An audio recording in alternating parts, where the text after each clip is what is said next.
a Linda Moulton Howe special. She's been doing some truly awesome stuff in the past few months, so we're going to revisit a couple of those old shows. First, we're going to be it's an awesome show. That's all I can say. Linda talks to Dr. Dan Burisch, who allegedly interviewed the alien J-Rod at Area 51, and surprisingly, it's eerily believable. Listen up. It's just fascinating. I was awed by this interview. Then she talks to Jim Mars. Jim's been on the show a lot lately, but this interview that Linda had with Jim was awesome. It was shocking. And then she talks to a lady who was close to Wernher von Braun, the famed rocket scientist who started out at Peenemünde under the Nazis and ended up chief of the American rocketry program in the 50s and 60s, and his views on aliens, and it's a shocker, very, very different from what you might expect and what NASA nowadays might be willing to say.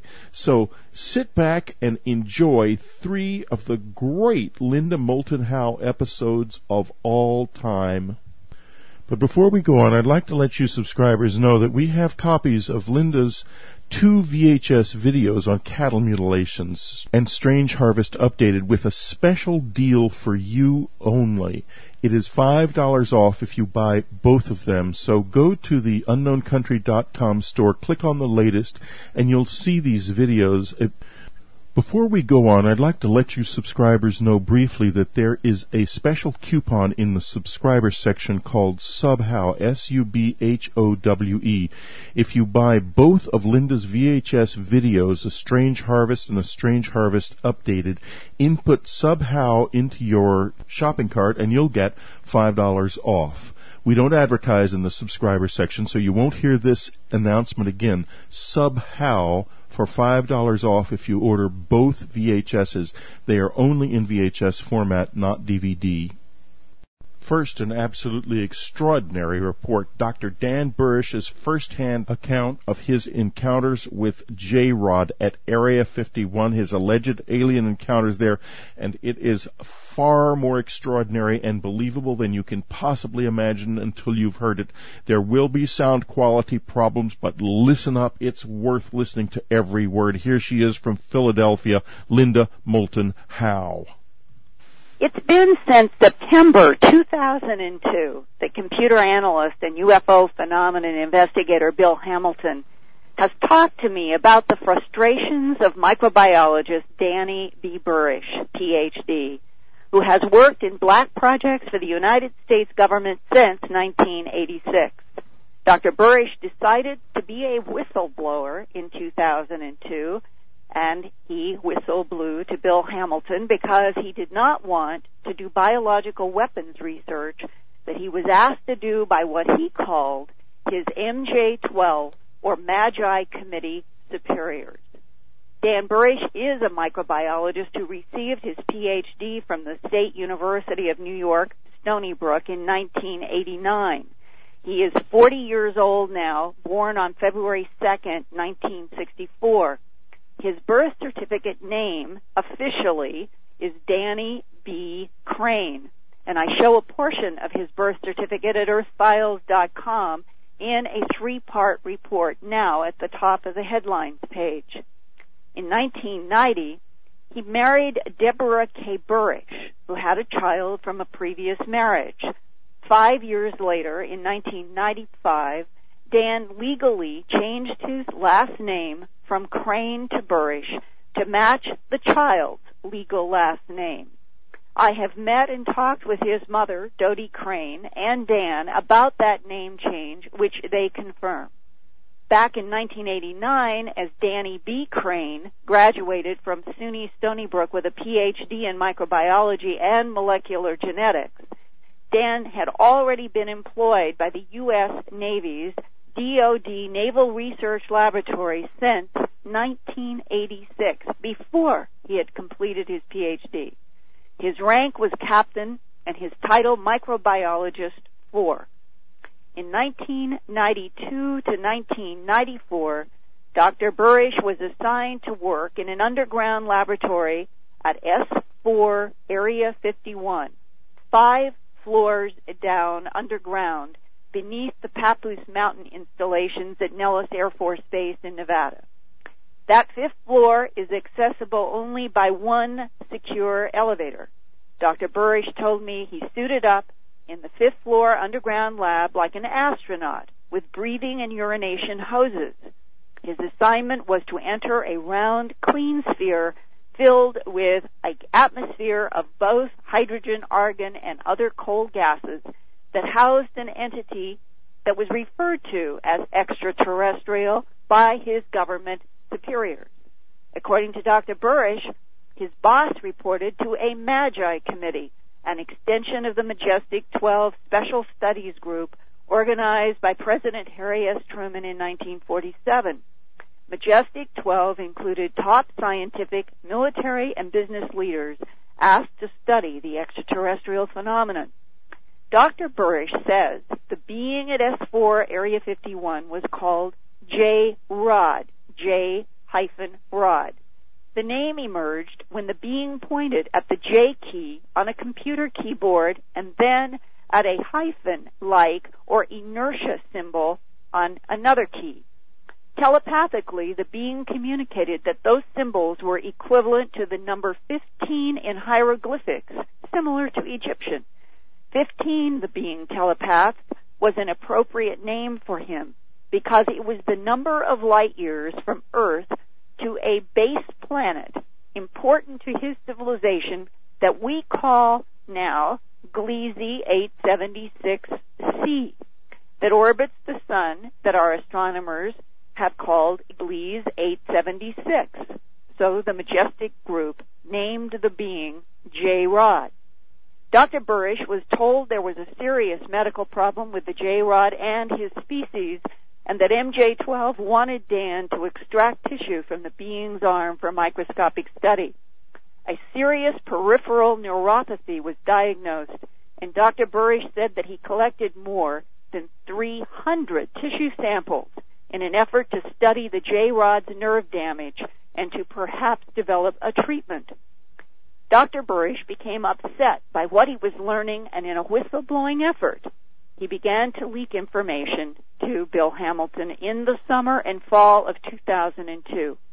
That year, Bill played audio-taped and videotaped interviews for me of Dr. Burisch talking about his microbiology research of the extraterrestrial being's neuropathy and a complicated threat that has come to be known as the time-convergent paradox.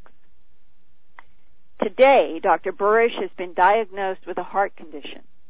He negotiated a deal with his government handlers to retire on June 1st, 2004, from official service to MJ-12, but continues to do some of the work that he loves and reports to the government, but is no longer, as he says, under their thumb.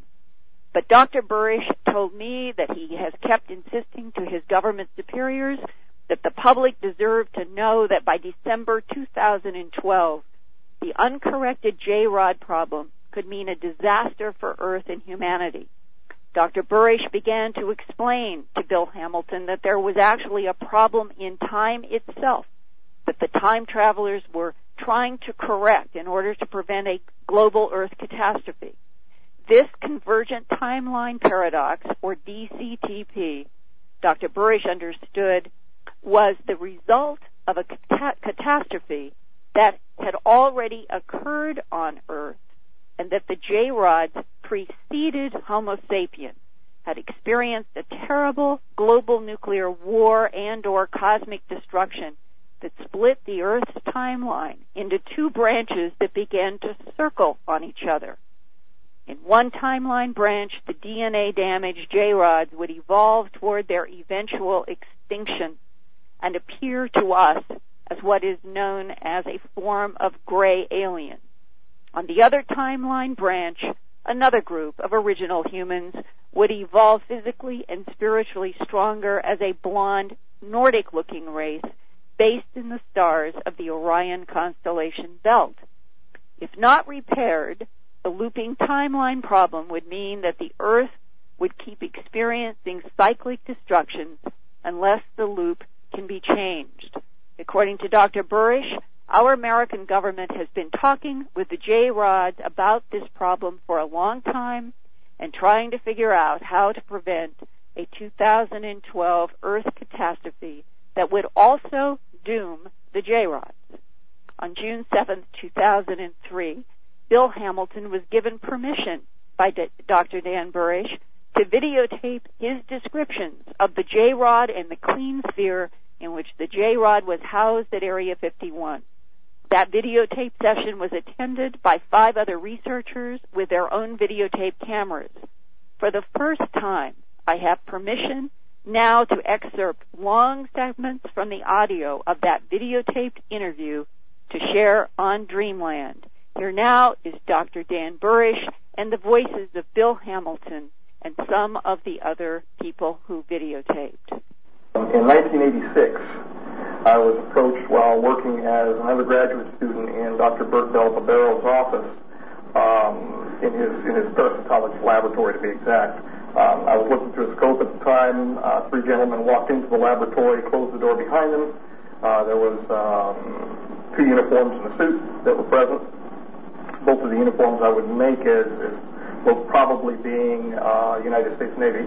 They asked me if I was interested in seeing the world and the like. I told them I, in fact, was. I went through several background investigations. Finally, starting up 1991 time frame, I was cleared for working past room to the Papoose mountain facility. That place that doesn't exist, about 90 miles north of here.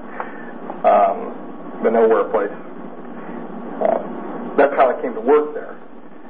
My original assignment was at the Groom Lake facility to review histopathology slides. And I went through nearly a year's testing and then was basically let loose for a year, and I heard no contact from them. After that, I was brought back in and shown some higher grade slides of unknown origin. Following that, I was introduced into a working group and subsequently brought into the Papoose facility, the Site 4 facility. We worked for well over a year on slides of unknown origin. The slides were unusual in that they were pressurized cells, and they were reviewed by us on a conveyor with a completely automatic microscope. We weren't touching anything. We give verbal commands.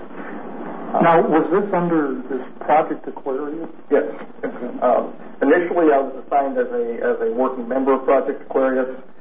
Then finally, I was made an assistant working group leader. Now, could you explain briefly what you were briefed on who and or what J-Rod was?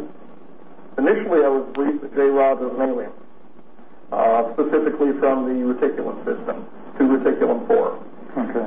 I had no idea the truth, yes, from 2 reticulum 4 now, but I had no idea the truth of how they came to be. If they had personal names, the term J-Rod simply means 15, which was a basing name for where they're located, a number of light years from our location.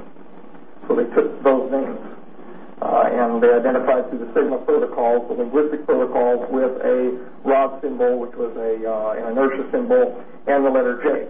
And in fact, that was a combination of Mayan and Egyptian numerology having to do with a rod and a J, meaning 10 inside for 15. Okay. Now, 15 light years away, you said the police 876 Charlie, from what I've been told. Mm-hmm. How did J-Rod get here? I mean, how did he, 15 light years away? He crashed in 63, from what I understand. Oh, is that right? Outside of Kingman. Okay. Kingman, Arizona. Right. There was a problem involving his physiology and his biophysiological communication with the craft went wrong. And, of course, he's ill, as we know, with the MGUS, protein-associated problems. And he crashed. Was he transported immediately from that crash site to the S4 facility? I believe he and associates were transferred separately. Mm-hmm. He to originally to the Groom Lake facility, Okay. and an associate to, I believe, Los Alamos. Los Alamos. I have no independent verification of where the associate went, though. All I can say is that he was there at Site 4. Now, you interacted with J-Rod. Was there a general procedure for this interaction? Right. Well, we would undergo a medical examination, at least during the early time frame of the introductions, the 92 time frame, 91 to 92, when we were doing introductions. We had regular, systematic medical by physician. Following that, we would be suited, we would be catheterized, plugged, and suited. Communication apparatus was placed on our heads. We had a cooling system set up. It was, for all intents and purposes, it was a spacesuit. It was a total encapsulated suit. Something like what you would find in a NASA facility. Not so much something that you would see, for instance, at USAMRIID or CDC. That type of level 4 suit. It was more of a regular space-type suit with joints. We were suited up, we were pressurized, and then walked with our cooling system and our hosing down a ramp into the ambassadorial suite. Following that, we were led up a gantry-way, which had been moved into position by the Queen Sphere, which had been previously rotated up to an iris through the floor. He was held actually below the ambassadorial suite level, and that was raised up as needed. What they did with him down there, he didn't say, and they didn't tell me. It was not a need-to-know issue. Apparently, they dealt with the cleaning of the sphere and all of that down there. The regular housed animal maintenance that they treated him. We would be led up the gantry-way. The hoses would be hooked into an interior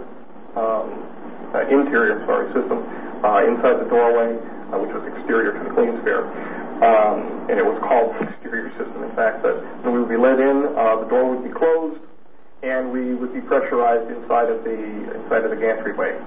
Following that, there was a drum system that was set up. Once there was an equal pressurization between the gantry-way and the Queen Sphere, we would then be told to proceed forward. I would raise a hand in acknowledgement. We were not supposed to talk at the time at all because nothing verbal around the specimen, around the J-Rod. Why, I was never told. But we were not supposed to talk around the J-Rod.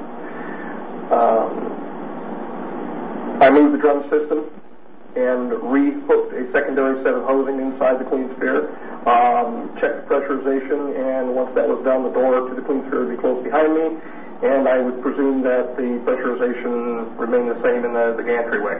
Following that, I would do my business inside of the Queen Sphere involving contacting the J-Rod and removing the sample.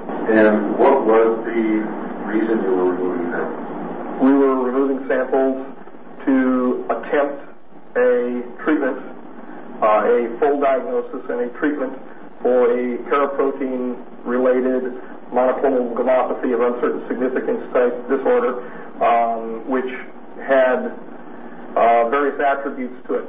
The demyelination process, isn't that similar to conditions that humans sometimes have, like, what is it, muscular dystrophy or multiple sclerosis? Yeah, except for he wasn't forming plaques. Okay. He wasn't forming plaques. He was simply demyelinating, repairing the demyelination area with the immune system. They've got a cell-mediated immune system, humoral system, just like we have. The cells are different. They've got Philopodia, but very very strange looking blood-like material. It's like it. But that's why we use the term analog so much, because it was different. You can describe in detail at that time what it was like to meet the beings at that time. My original feeling was I was looking at a giant insect. Best I can just off the cuff. It looked like a giant insect, being dark brown and hunched in a corner, very insectoid in appearance. It almost looked like it had an exoskeleton. I felt afraid inside because I was always told that monsters weren't real.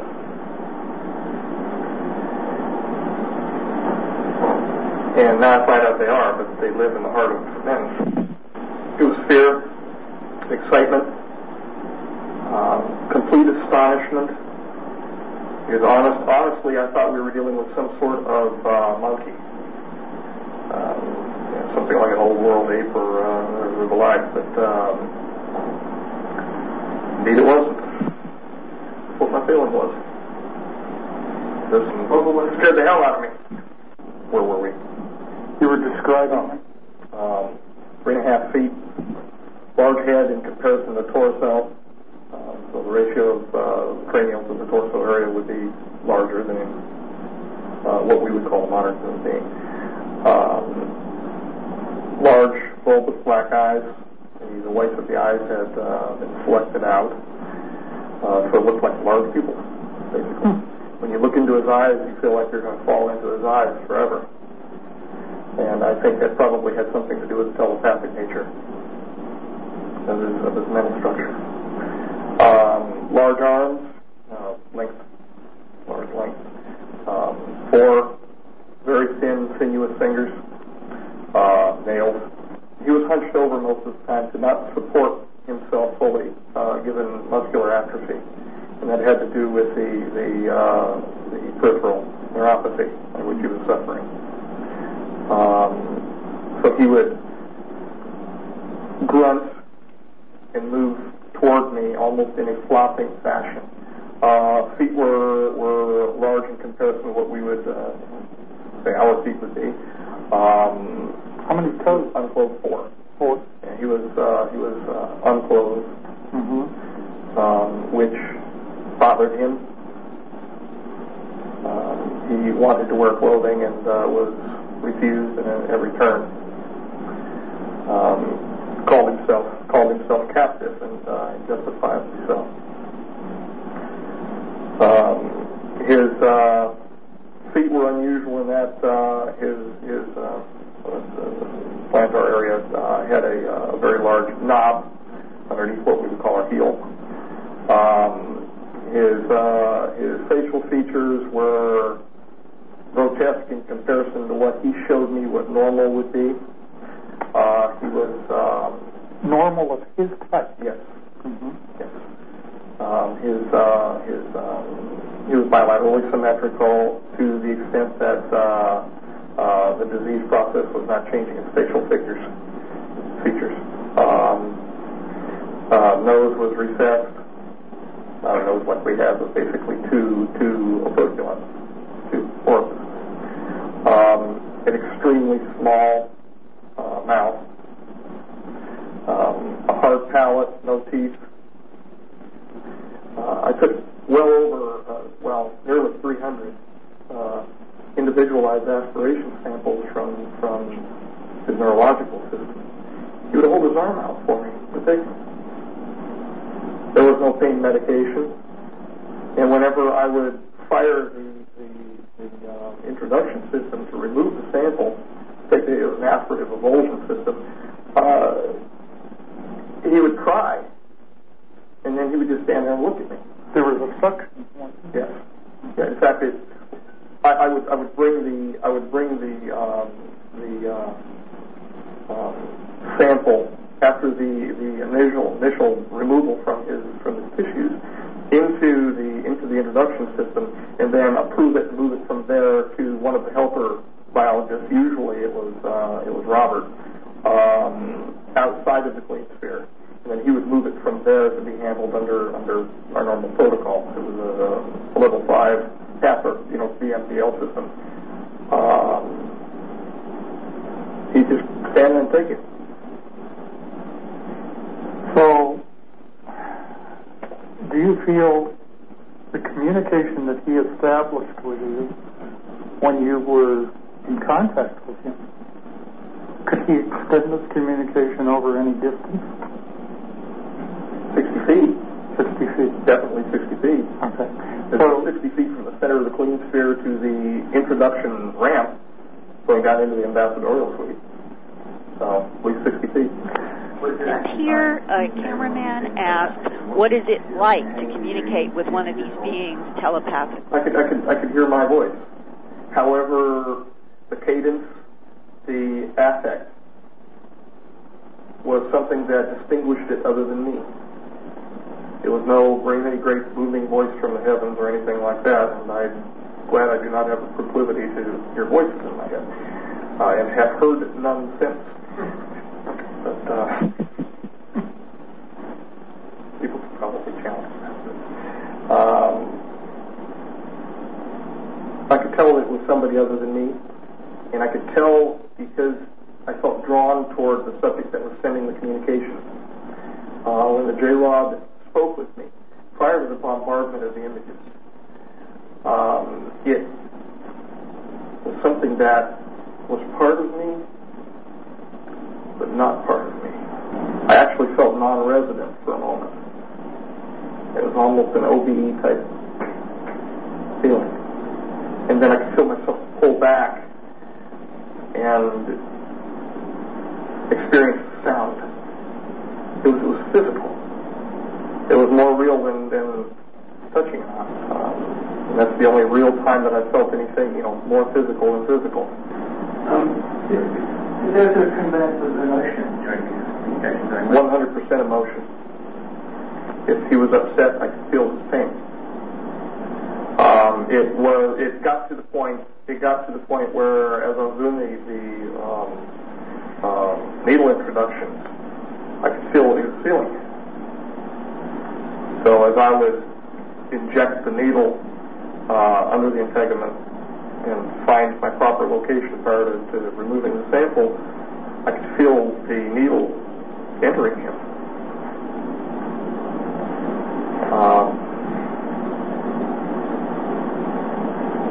So I could feel his feelings. During his work at the S45 lab at Area 51, he was given many documents to read, and some of that information included our government's knowledge, apparently, about the civilization of these J-rods. And he was asked, what did the documents say about the J-rods? Close-knit, very well-ordered society, one which is numerologically based, one which speaks to others that were called brothers of Orion, the Epsilon Orionis area. The Brookings Institute paper was present, as well as several position papers clarifying the Brookings Institute. However, each of these that I was allowed into, they had separate folders and they had separate clips within them inside these 3-ring binders. And I was told which numbers I was allowed to open up. And they were given to me on a card, and those are the ones that I was allowed to review during the times that I was allowed to review them. I was more interested in taking in the biology issues. Just doesn't interest me. Aside from the fact that from the biophysiological interface between the hand, mind, and the craft, because they have on their hands a number of pads, and there are open nerves which are protected by those glycoproteins, and those glycoproteins are selectively pushed forward or sucked back via capillary action. Or they can be, through an active fashion, pulled back, and it kind of pulls a viscous sheath back and allows the J-rod to have direct interface with the craft. That interested me, although most of it at the time, and still some of it now, I have no understanding of. How many beings have we had to work with? I only met one. I'm aware of possibly 3. From the reading, and at that time, again, I was so stunned by what I was doing. A lot of it was getting by me. When I read the word extraterrestrial, I tunnel visioned it. And when I finally believed and understood that it was, in fact, an extraterrestrial, no. Why are you talking to us now? What is your intention in telling us about this, about your involvement? Multifocal. Okay. It's multifocal. There's several reasons. The largest reason is not the most important reason. The largest reason from a personal perspective is to step out from under the black office community. Okay. And retire. I'm ready. I told you before, I see myself walking along a pond and not being bothered by anybody except for maybe a bird here or there and taking a sample and just taking my time and looking at it for fun, for enjoyment. And you're worried about your health, right? Well, my health is degrading. There's no doubt about that. The heart disease that I have is in fact degrading my health. Time is coming. I don't know how long that is, and of course that's within God's providence. There are other reasons. Yes, people have a right to know. Yes, they have a right to know what is going on. They have a right to know because this is their future. And over Memorial Day weekend in Nevada, I was able to spend several hours with Dan Burisch, and I asked him if he had any clear sense of what he thinks now is going to happen in the year 2012, specifically the month of December, at least according to the information he was presented with at Area 51. And this was his answer. Linda, it could go either way, but I think there is light at the end of the tunnel. Thank you very much, Linda Moulton Howe. Now we travel on down the road with Linda Moulton Howe to her explosive interview with Jim Marrs.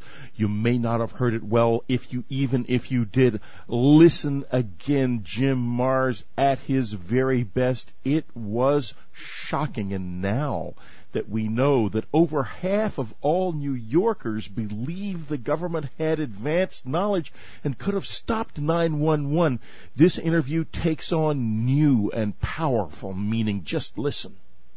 Thanks, Whitley. You know, Jim Marrs has been tracking down facts and trying to make sense of political stories in America since his college days as a journalism major at North Texas University in Denton. He graduated in 1966 and began a newspaper reporting and editing career that took him up to 1988. And that's the year he decided that he had to put his big file about President John F. Kennedy's assassination into a book called Crossfire. 2 months after its release in 1989, Jim received a call from Hollywood film director Oliver Stone, who wanted to option Crossfire for the movie that became JFK. With some money and fame, Jim Marrs began asking book editors and others what each thought was the next big, deep, dark, secret government cover-up beyond the JFK assassination. Unanimously, he says the answer was UFOs. That's what led Jim to write his second book, The Alien Agenda. When that book was published in 1997, Jim did not realize that he was beginning to produce what some would later call his trilogy. Alien Agenda raised the question, who would speak for Earth if non-humans finally arrived in public? Trying to answer that question led Jim to write Rule by Secrecy, published in 2002. In that important book, Jim Marrs made links between the money-power elite of America with the money-power elite of Europe back to the money-power elite of Mesopotamia, which might have been linked to control and manipulation by non-human entities with their own agendas on this planet. Crossfire, Alien Agenda, and Rule by Secrecy. And now Jim Marrs has produced a fourth book that extends his historical revelations to more revelations about the terrorist attacks on September 11th, 2001. The title is Inside Job, Unmasking the 9/11 Conspiracies. This week I asked Jim if this time he consciously wrote Inside Job as an extension of Rule by Secrecy.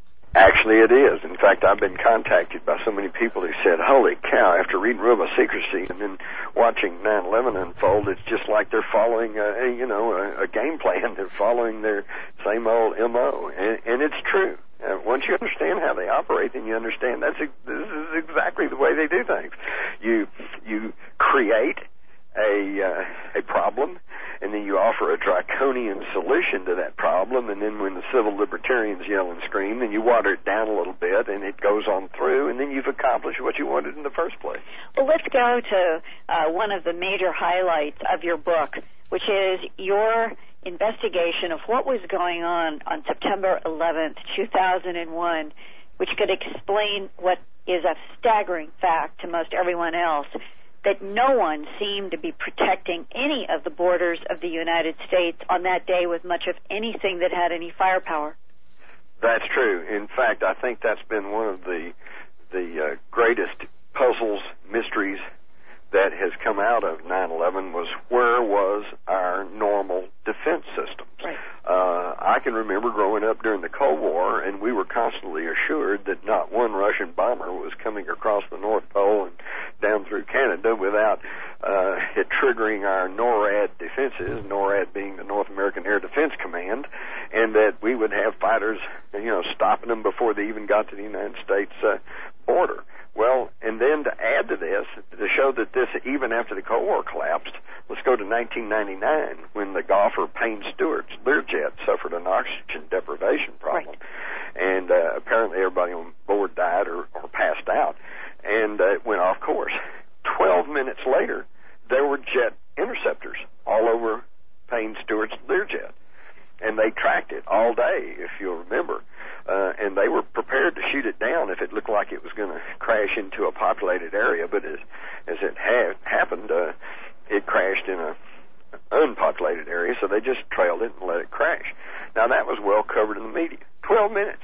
Now they've got, on September the 11th, you've got 4 commercial airliners hijacked, off course, okay? And no planes are even sent in the air for 35 minutes. Now, and those that weren't even loaded with weapons that could fire anything. That's right. That is right. We'll be back with Linda and Jim in just a moment. This is Whitley Strieber. It's Dreamland. Plus sent from air bases much farther away from New York and Washington than, for example, at Andrews Air Force Base, which is like 10 minutes from the White House and from the Capitol. There are 2 squadrons of interceptors on 24-hour duty at all times. Washington, D.C. is one of the most protected airspaces in the world. And yet the planes, when they finally scrambled planes, they came from Otis Air Force Base. Okay? So what is with all this? Well, in my book, Inside Job, I think I have provided the answer. But, of course, it only raises more questions.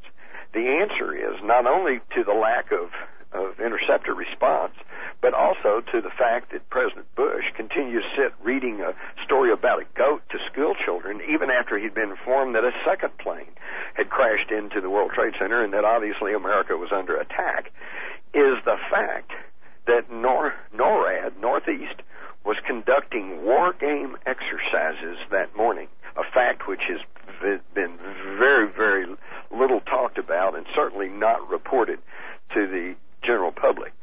Now, what's also not been reported is, according to the information I have, at least one of the scenarios that they were considering in their war game exercises concerned hijacked aircraft being crashed into buildings. Now, this could explain the lack of response. When the air traffic controllers begin to report that 4 planes are off course, when the Pentagon began to get the word that planes had been hijacked, when President Bush got the word that second plane had crashed into the World Trade Center, they all probably were going, oh, well, it's just part of these exercises. And, Jim, doesn't that make Conde Rice and the administration, such as the Defense Department and the President's executive wing, liars when they have gone before Congress saying that they had never contemplated that anyone would be using loaded airliners? That's an out-and-out lie. Period. The people who were designing these war games way back in 2000 and in early 2001 had tried to, and this has been documented and been published, they had tried to put forth scenarios of hijacked aircraft being flown into buildings, but were told that they didn't want those scenarios. Although, as I say, my information is they were using such a scenario on September the 11th. You can also go back to the mid-1990s when the Philippine authorities busted an Al-Qaeda cell in the Philippines and found the plans for Operation Bojinka, which involved hijacking airplanes and flying them into prominent buildings. So the statement that nobody knew that they would hijack airplanes and fly them into buildings is just an outright lie. If indeed the lack of response on 9/11 was due to the fact that NORAD Northeast was having war game exercises, then why in the heck haven't they made that public? Right. Well, if it sounds like, well, we were kind of caught off guard and it was kind of an embarrassing thing, then at least why have they not leaked that information? Okay? And the reason is very simple. The day before, on September the 10th, the National Security Agency intercepted an electronic message from Mohammed Atta, who's been identified as the leader of the hijackers. And his message stated, quote, "The match is about to begin. Tomorrow is 0 hour." Hello? Yeah. Match. That's another synonym for a game, right? Right. So they knew these games were going on. And of course, if the administration, if the government admits that their lack of response was due to the fact that these war games are going on, then the immediate next question is, how did the hijackers know when to coordinate their attack with these war games? And of course, the answer to that implies that this was an inside job. And that somebody passed that information. And that they wanted to use war games as a cover and interference, something that would muddy the waters? Exactly. To slow down, to accomplish exactly what it did, which was to slow down and baffle a meaningful and immediate response, which would then, of course, create a greater casualties and greater terror. And when you look at that particular aspect, the fact that somehow those hijackers knew that these war game exercises were taking place, and then you couple that with all of the information that was flowing up from the CIA and the FBI about the probability, the impending attacks by Al-Qaeda, then all of a sudden, it becomes overwhelming that somebody high within the powers of the federal government knew exactly what was going to happen, and they allowed it to happen to further their own political purposes, and unfortunately, that's the best light you can put on it. Right, and that we now know that we haven't been able to find weapons of mass destruction or any of the reasons given for an invasion in Iraq, which brings me back, Jim, to the whole issue of a context of foreknowledge that is implied in some of the emerging facts about September 11th, 2001. And this is an area in your book that I found personally to be quite surprising. And I'm now on pages 44 to 45, and this is your discussion about Bill Manning, editor of the 125-year-old fireman's publication called Fire Engineering. And you are quoting from its January 2002 issue, right after 9/11. And in this, you are saying that Bill Manning wrote, for more than 3 months, structural steel from the World Trade Center has been and continues to be cut up and sold for scrap. Could you please address this amazing question about how could the hard physical evidence of 2 huge skyscrapers that melted to the ground, allegedly, that no one thought was possible, why wouldn't all that physical evidence have been kept the way we keep airplane crashes? Exactly. In fact, several prominent national fire officials noted that the World Trade Center disaster was the largest loss of firefighters ever in one incident. The second largest loss of life on American soil, and I think the first was the hurricane in Galveston back in 1904, something like that. The first total collapse of a high-rise building during a fire in United States history, and the largest structural collapse in recorded history. Now, you would think that you'd want to hang on to all of that, and all of that evidence, all that metal, all that dust and debris, and study it to make sure what the heck happened, and let's make sure that doesn't happen again. But no, they immediately hauled it away, sold it as scrap overseas, and took it to guarded sites where nobody could get in to get specimens. I have even heard a story that they had GPS tracking devices on the trucks hauling the debris out of there so they could keep absolutely total control and knowledge over where they were going and what was happening. But this was nothing more, Linda, than blatant destruction of evidence. It was the same thing that happened at the Murrah Federal Building bombing. It was the same MO that happened at the Waco deaths.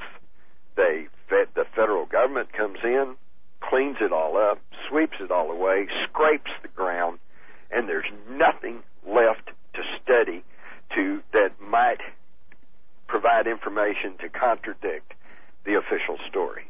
There was another paragraph that you highlighted on page 47 that I thought was highly significant, and this was from your research of Jim Hoffman's site, 911research.wtc7.net, and I'm quoting, according to Hoffman, quote, there is no gravity collapse scenario or probable explanation by fire that can account for the complete leveling of the massive columns that comprise the tower's cores or the ripping apart of their sturdy perimeter walls.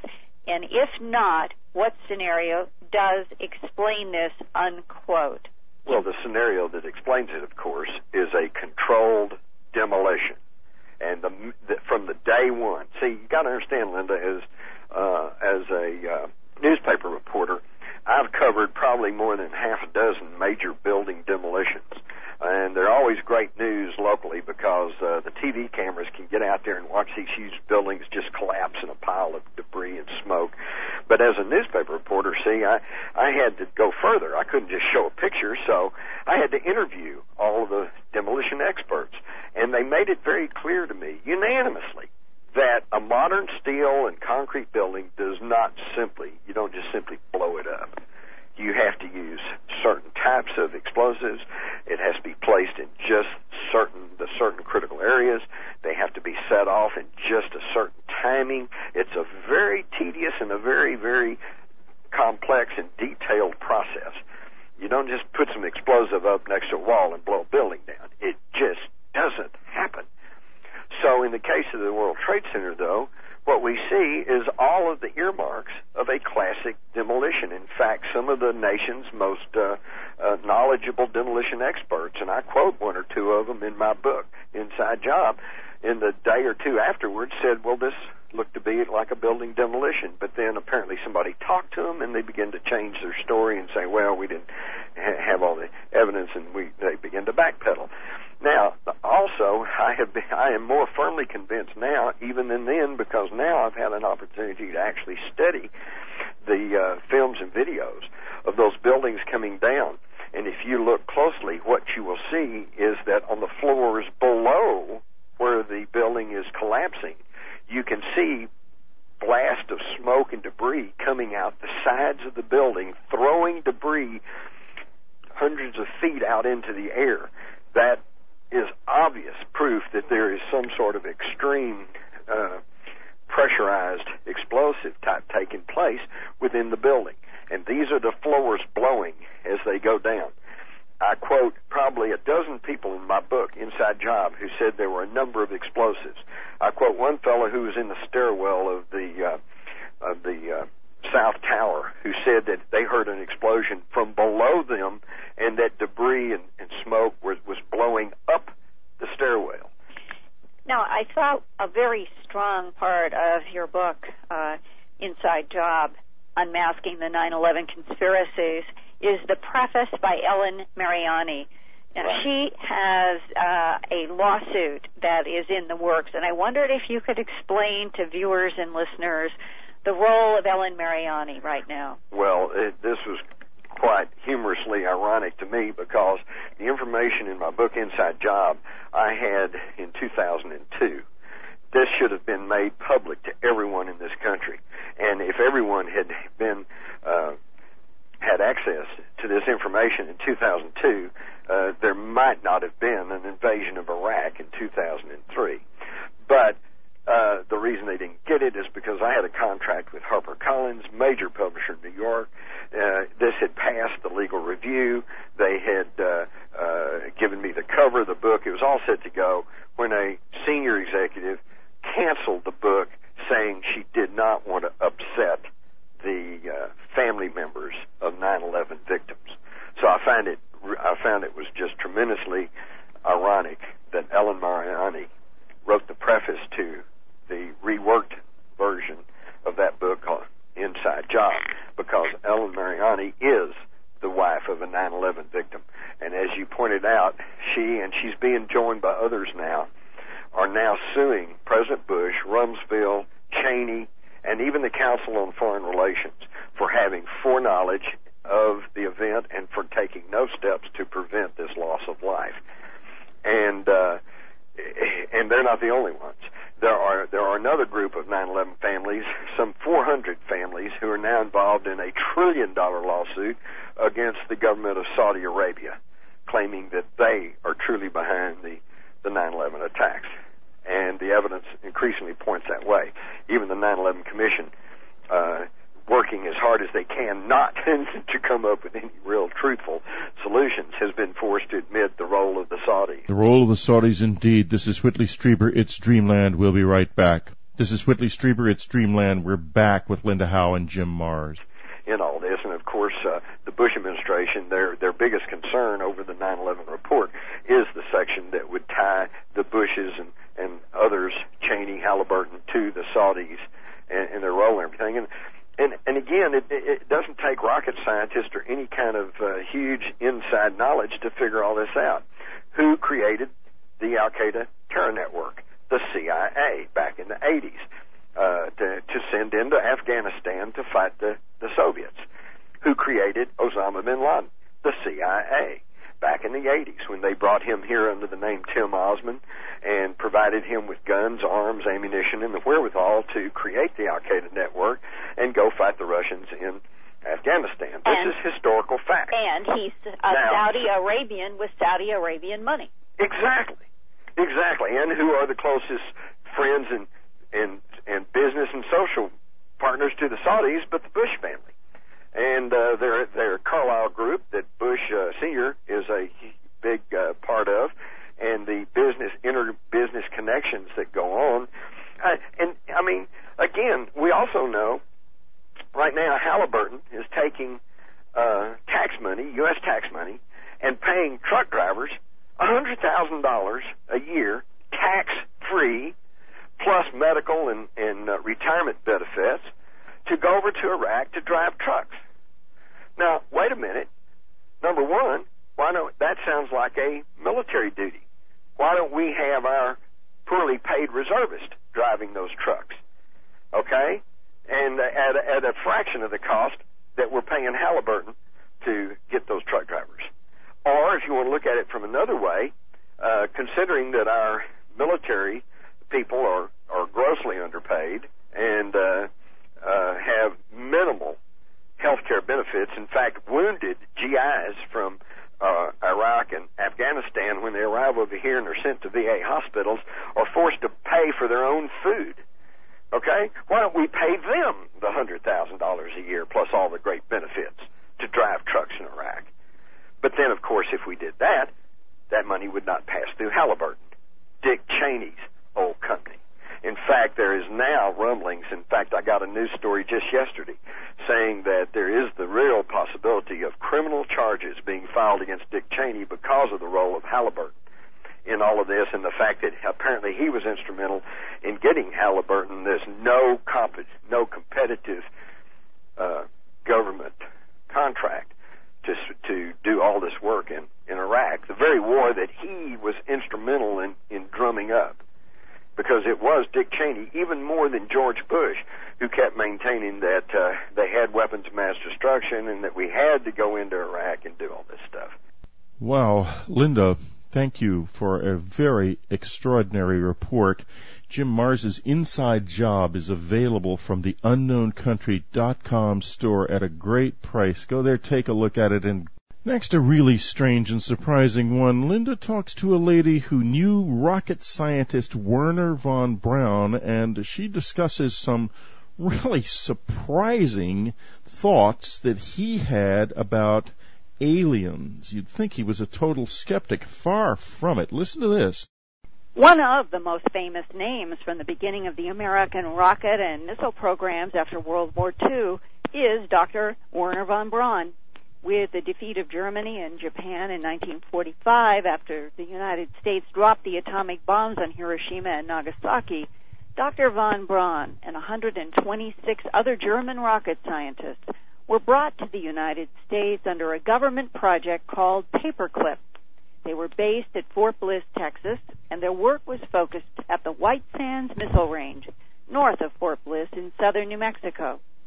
Dr. von Braun became famous for his expertise and his visionary goal to expand humankind's knowledge through the exploration of space. His pioneering work led to the development of the Explorer satellites, the Jupiter and Jupiter-C rockets, Pershing, the Redstone rocket, Saturn rockets, and Skylab, the world's first space station. Additionally, his determination to, quote, go where no man has ever gone before, unquote, led to America's first landing on the moon in 1969 during the John F. Kennedy administration. In 1970, NASA asked Dr. von Braun to move to Washington, D.C. to head up the strategic planning effort for the government space agency. But in less than 2 years, he decided to retire from NASA and went to work for Fairchild Industries of Germantown, Maryland, where he met a sixth-grade school teacher named Carol Rosin. She was famous for producing what was called Students Studying on Spaceship Earth, a project for her school classes. Dr. von Braun asked Carol to join him at Fairchild Industries to help him get a ban of weapons in space. He was passionate about keeping the space from the intrusion of the military-industrial complex that President Eisenhower had warned about. And he convinced Carol to leave her teaching, and she went to work for Dr. von Braun in 1974. She was under his mentorship until he died in Alexandria, Virginia, on June 16, 1977. Afterward, Carol Rosin has persisted in trying to carry out Dr. von Braun's request to her to get weapons banned from space. She is now president of the Institute for Cooperation in Space and the Space Preservation Trust Foundation. Last year, on December 8th of 2003, her United States Space Preservation Act was presented by Ohio Representative Dennis Kucinich as House Bill 3657 in the 108th Congress. Its statement of purpose, quote, to preserve the cooperative, peaceful uses of space for the benefit of all humankind by prohibiting the basing of weapons in space and prohibiting the use of weapons to destroy or damage objects in space that are in orbit or for other purposes, unquote. Further, she has written a space preservation treaty to be introduced to nations of the world for signing through the United Nations to permanently ban the basing of weapons in space. In the past 30 years, as Carol Rosin has worked hard to carry out Dr. von Braun's challenge to her, she has often thought of his warnings about the military misuse of space and an enemies list that Dr. von Braun said the American government used to keep the media and public in support of Pentagon budgets. The message that he was giving me continually is that we must prevent the weaponization of space from happening, because otherwise the truth would never be officially acknowledged about who we were, who we are, as a human species in the universes. And the part B to that was that the way to achieve peace on this planet is to preserve the peace that there must be in space in order for there to be peace on Earth. Now, you said universes, plural. Universes is the way he put it to me. And I had never heard that term before. I thought we lived in a galaxy, solar system universe, but he always used the word universes. As if he had knowledge of other universes. Oh, exactly.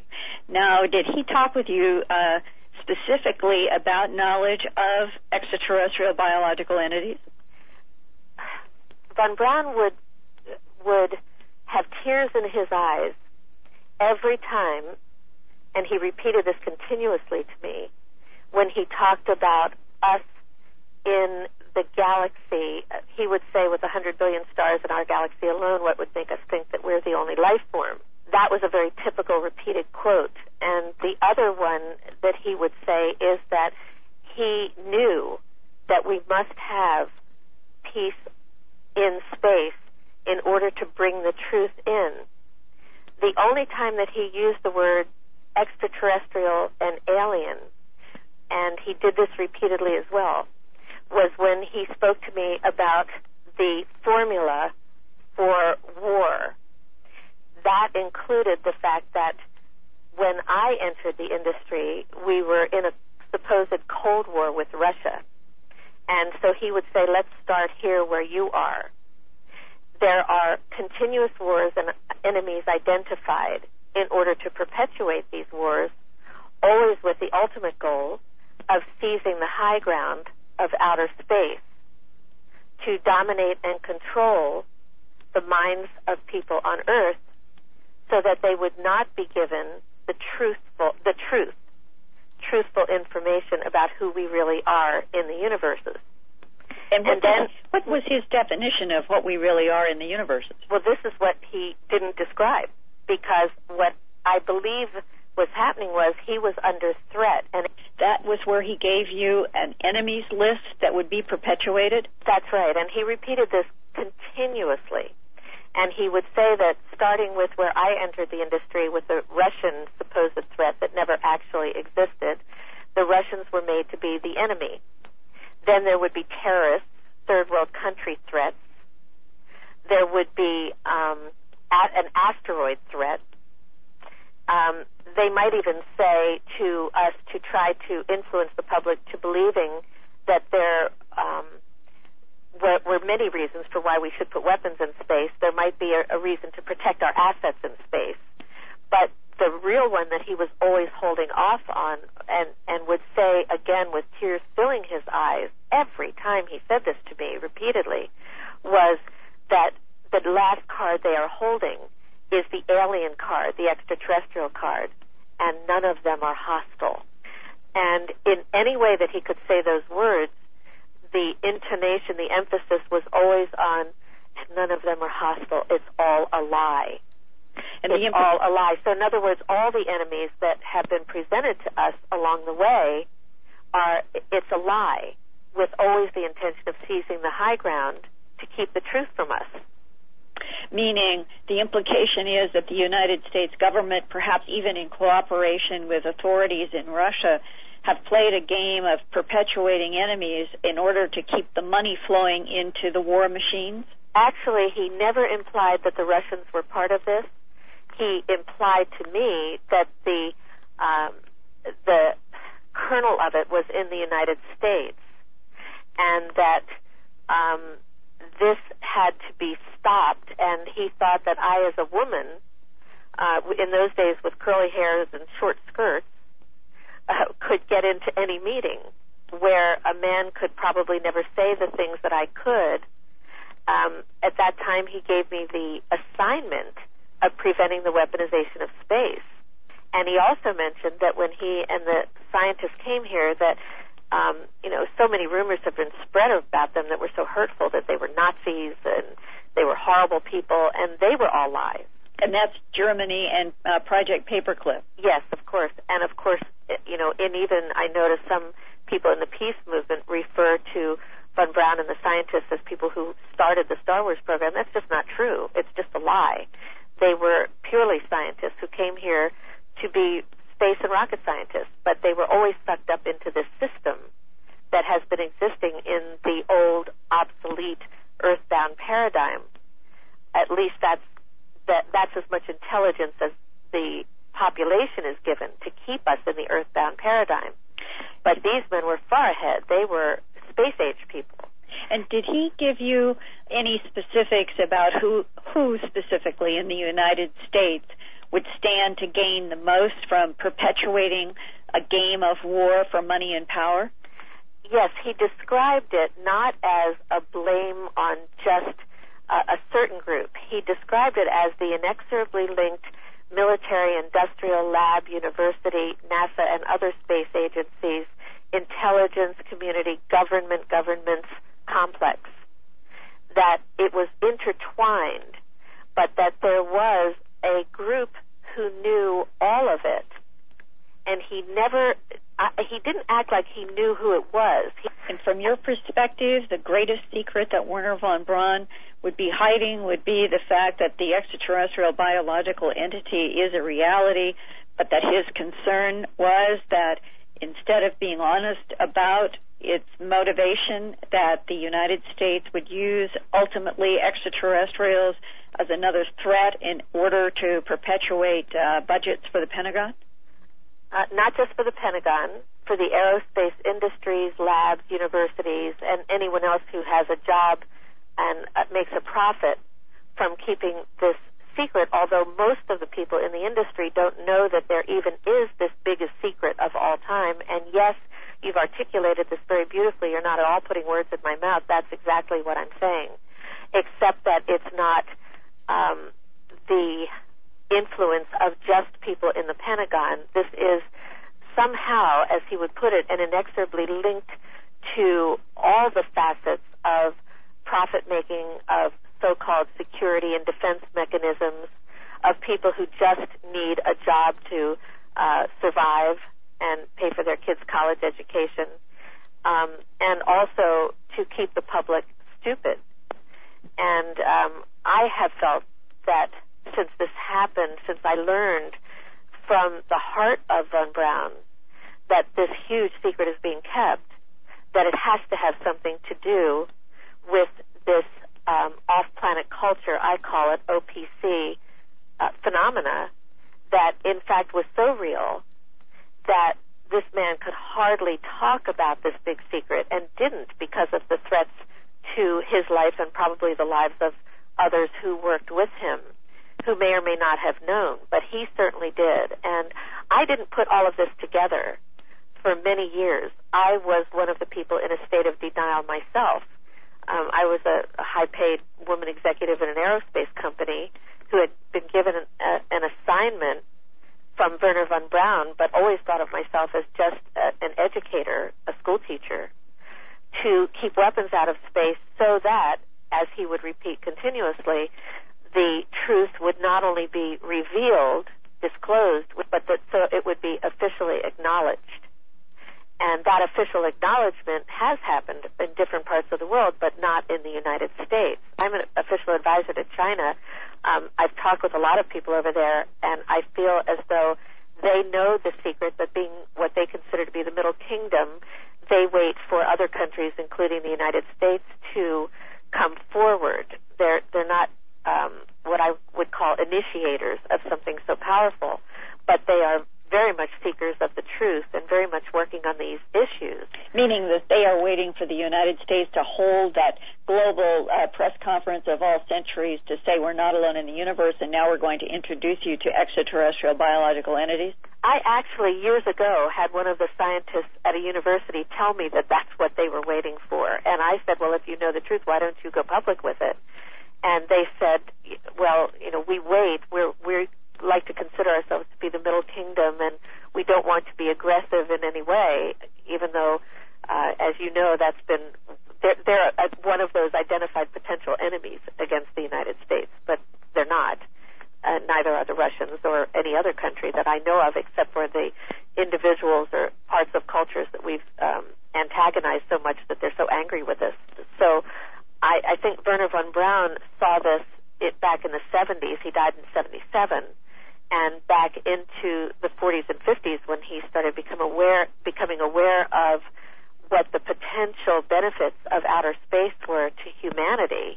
But what he always added on to his talks with me that for years I didn't say because of the ridicule factor was this message that we must prevent the weaponization of space from happening, and that the big lie is that none of them are hostile. Mm-hmm. Talking about this list of potential enemies against whom we have been taught to fear and even hate, that none of them are hostile, that we are all essence. And none of them are hostile, haunted me for years until just in the early 2000s I started actually learning about high-level military intelligence corporate people who had already gone public by saying things like that, but also by emphasizing the fact that we must keep weapons out of space and that there is other life in, as most of them are putting it, in the universe. So I'm just tuning into it myself, and it's caused me to work with people around the world who want to get a space preservation treaty signed, and we do have a companion bill in the Congress that was introduced before the treaty even came forward by Congressman Dennis Kucinich and others who have co-sponsored it, to call for a ban of all space-based weapons, so we don't have to study which ones, and it also would prevent the destruction or damage to anything that's in space that's in orbit, in other words, our satellites, that we need to verify what's in space coming in and what's on Earth so that we can actually see the Earth to reduce and inevitably eliminate missiles, nuclear weapons, and other dangerous and polluting technologies on the planet. This must be done. We must protect those satellites, and they should not be used as force multipliers in war games, which is the old scenario. But that's happening. Why do you think that an advanced intelligence, one or more of them, would even allow the United States or any country on this planet to develop weapons in space? Why wouldn't they interfere because it is too dangerous? From my information, they do not interfere. They will not, however, allow us to take our weapons and toxins into space.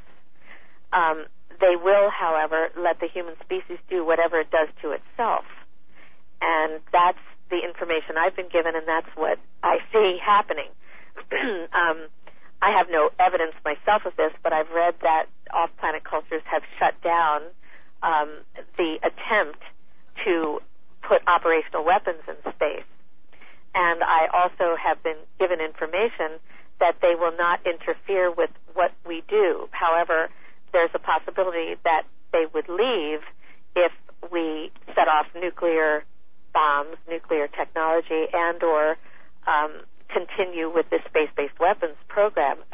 But I'm 60 years old now, and I've gone through this issue for 30 years, day and night, holding, as Von Braun did, this piece of information about this big lie that's being told, this canopy of lies that, especially in the United States, and because we keep it such a big secret here, has been kept over our heads. It's like we live behind this veil of secrecy, and so many of us that know pieces of it, whether it's intuitively or by experience or by through a learning process, we keep way under the radar, and we talk about it as dinner with from a non-believing state to a giggle to an, oh my God, this is real. Did Dr. Von Braun ever say to you anything about the year 2012 as being some kind of an end year, that there would be danger if something wasn't accomplished by that year? No, he didn't ever mention that to me, but what he did say about the timing was that the timing is critical to keep weapons out of space. His timing was with a sense of urgency that before, and this is how he would put it, before the momentum of funding, vested interests, and technology is put into place that is as dangerous as is the deployment of operational weapons themselves, we must achieve a ban on all space-based weapons on this planet. But, Carol, if the United States of America has already militarized space of this planet, how could we possibly achieve a treaty now to eliminate space-based weapons? Thank you, because we have not weaponized space. We have not weaponized space. There are not operational weapons in space controlling us at this time. We have just enough time, that's how, to get a space preservation treaty signed into law. And you can see this treaty draft on www.peaceinspace.com. And you can also see the Companion Space Preservation Act. Now in 2004, the number is H.R. 3615 that's been introduced into the Congress. The Congress in the United States is not, and this administration is not going to produce a ban on space-based weapons. In fact, the next administration might not either, unless we get world leaders to sign the Space Preservation Treaty. That treaty getting signed will put the necessary pressure that we need on the U.S. Congress and administration. And the answer is now available to us. We have a bill in the Congress and a real treaty ready to be signed. And if this doesn't happen, Carol, what is the worst-case scenario in your mind? In my mind, it's inevitable obliteration of the human species. We're in grave danger from any one of a number of man-made or natural disasters that could occur. We know that China is headed toward the moon shortly, and that the United States is concerned about China as a political force on the earth, and I can't help but wonder if we are headed toward territorial conflicts already in the next 5 or 6 years just on the moon over who is there. We are headed towards territorial conflicts in space and on the moon. That's the whole point of this in the earthbound context and paradigm. But China does not want weapons in space. Their leaders have said that for many decades. So has Russia said that.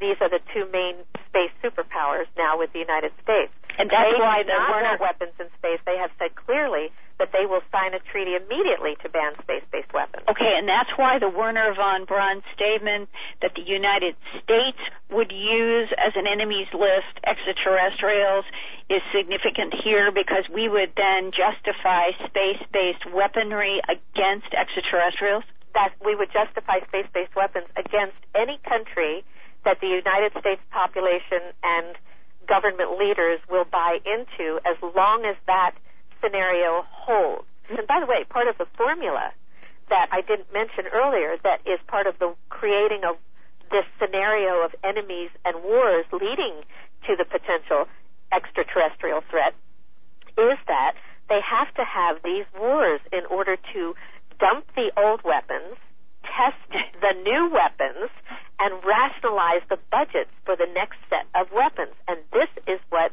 they educate the public and the leaders about in order to get their next enormous budgets. Notice how in each war, if you track the weapon systems that have been used, they are aiming towards the most advanced weaponry, the most horrific weaponry that the human species has mostly even yet to imagine. But that's what's being tested in each war, aiming at always seizing the high ground and putting these weapons in space, because if you put these weapons in geosynchronous orbit, just 22,300 miles above the Earth, those on just 3 spots in geosynchronous orbit, you hit the whole footprint of the entire Earth. You can control the Earth from that location in just 3 spots. Imagine what they could do with the highest forms of weapons technology. Thank you very much, Linda Moulton Howe. Secure elevator. Dr. Burisch told me he suited up in the 5th floor underground lab like an astronaut with breathing and urination hoses. His assignment was to enter a round, clean sphere filled with an atmosphere of both hydrogen, argon, and other cold gases that housed an entity that was referred to as extraterrestrial by his government superiors. According to Dr. Burisch, his boss reported to a Magi Committee, an extension of the Majestic 12 Special Studies Group organized by President Harry S. Truman in 1947. Majestic 12 included top scientific, military, and business leaders asked to study the extraterrestrial phenomenon.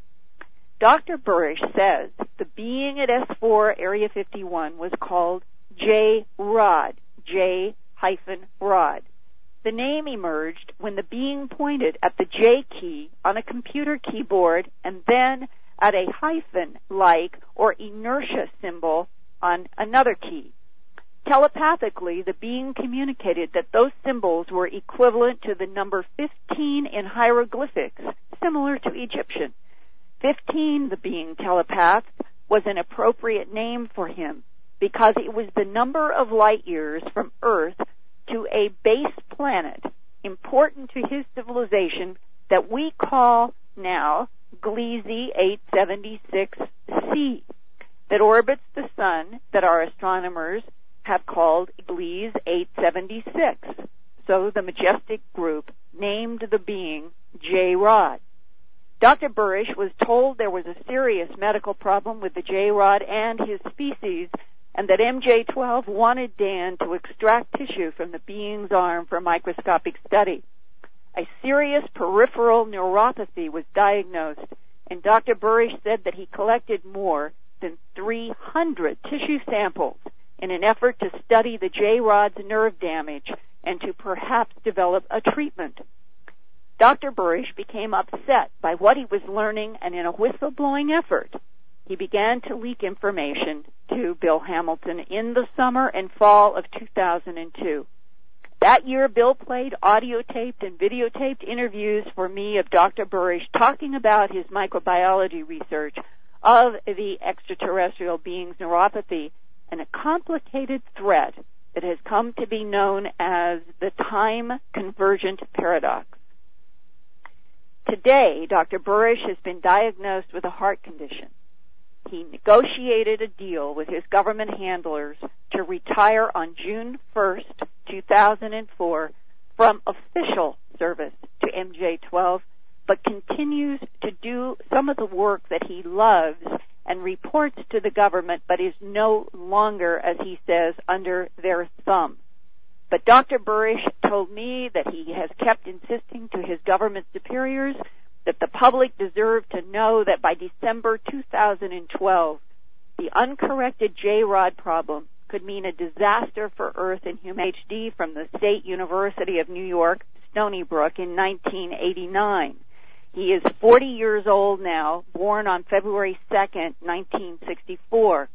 His birth certificate name, officially, is Danny B. Crane, and I show a portion of his birth certificate at earthfiles.com in a 3-part report now at the top of the headlines page. In 1990, he married Deborah K. Burisch, who had a child from a previous marriage. 5 years later, in 1995, Dan legally changed his last name from Crane to Burisch to match the child's legal last name. I have met and talked with his mother, Dodie Crane, and Dan about that name change, which they confirm. Back in 1989, as Danny B. Crane graduated from SUNY Stony Brook with a PhD in microbiology and molecular genetics, Dan had already been employed by the U.S. Navy's DoD Naval Research Laboratory since 1986, before he had completed his PhD. His rank was captain and his title microbiologist 4. In 1992 to 1994, Dr. Burisch was assigned to work in an underground laboratory at S4 Area 51, 5 floors down underground beneath the Papoose Mountain installations at Nellis Air Force Base in Nevada. That 5th floor is accessible only by one. A Linda Moulton Howe special. She's been doing some truly awesome stuff in the past few months, so we're going to revisit a couple of those old shows. First, we're going to be it's an awesome show. That's all I can say. Linda talks to Dr. Dan Burisch, who allegedly interviewed the alien J-Rod at Area 51, and surprisingly, it's eerily believable. Listen up. It's just fascinating. I was awed by this interview. Then she talks to Jim Mars. Jim's been on the show a lot lately, but this interview that Linda had with Jim was awesome. It was shocking. And then she talks to a lady who was close to Werner von Braun, the famed rocket scientist who started out at Peenemünde under the Nazis and ended up chief of the American rocketry program in the 50s and 60s. and his views on aliens, and it's a shocker, very, very different from what you might expect and what NASA nowadays might be willing to say. So sit back and enjoy 3 of the great Linda Moulton Howe episodes of all time. But before we go on, I'd like to let you subscribers know that we have copies of Linda's 2 VHS videos on cattle mutilations and Strange Harvest Updated with a special deal for you only. It is $5 off if you buy both of them. So go to the unknowncountry.com store, click on the latest, and you'll see these videos. Before we go on, I'd like to let you subscribers know briefly that there is a special coupon in the subscriber section called SUBHOW, SUBHOWE. If you buy both of Linda's VHS videos, A Strange Harvest and A Strange Harvest Updated, input SUBHOW into your shopping cart and you'll get $5 off. We don't advertise in the subscriber section, so you won't hear this announcement again. SUBHOW for $5 off if you order both VHSs. They are only in VHS format, not DVD. First, an absolutely extraordinary report. Dr. Dan Burisch's first-hand account of his encounters with J-Rod at Area 51, his alleged alien encounters there, and it is far more extraordinary and believable than you can possibly imagine until you've heard it. There will be sound quality problems, but listen up. It's worth listening to every word. Here she is from Philadelphia, Linda Moulton Howe. It's been since September 2002 that computer analyst and UFO phenomenon investigator Bill Hamilton has talked to me about the frustrations of microbiologist Danny B. Burisch, Ph.D., who has worked in black projects for the United States government since 1986. Dr. Burisch decided to be a whistleblower in 2002, and he whistle blew to Bill Hamilton because he did not want to do biological weapons research that he was asked to do by what he called his MJ-12 or Magi Committee superiors. Dan Burisch is a microbiologist who received his Ph.D.